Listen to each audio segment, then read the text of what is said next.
सब कहे छो हमरा पागल रे, हमरा सुधारे में छो लागल रे। सब कहे छो हमरा पागल रे, हमरा सुधारे में छो लागल रे।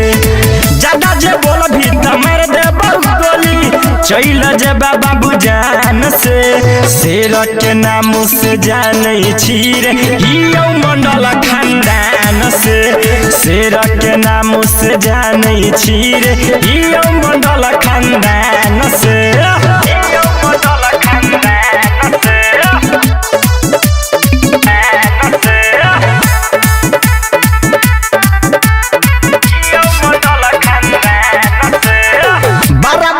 हमसे डर नेता कर ऐसन काम रे। गोली बंदूक के साथ में घूमे छी, बाबू सुन खुलायाम रे। बड़ा बड़ा हमसे डर नेता कर ऐसन काम रे। गोली बंदूक के साथ में घूमे छी, बाबू सुन खुलायाम रे।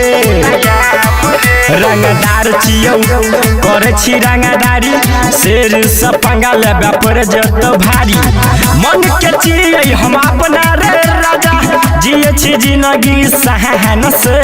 शेर के नाम से जाने छी रे, जियो मंडल खानदान से। शेर के नाम से जाने छी रे, जियो मंडल खानदान से। जियो मंडल खानदान से।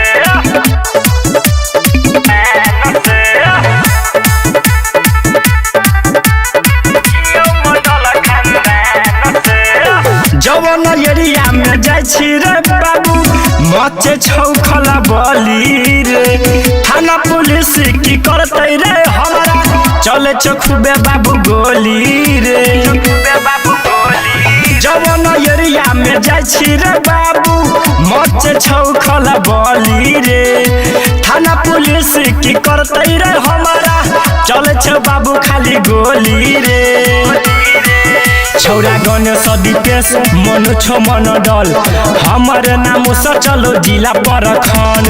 देख के दुश्मन डरे लगे छौ हमारा बाबू नाम से। शेर के नाम से जाने छी रे, हियो मंडल खानदान से। शेर के नाम से जाने छी रे, जियो मंडल खानदान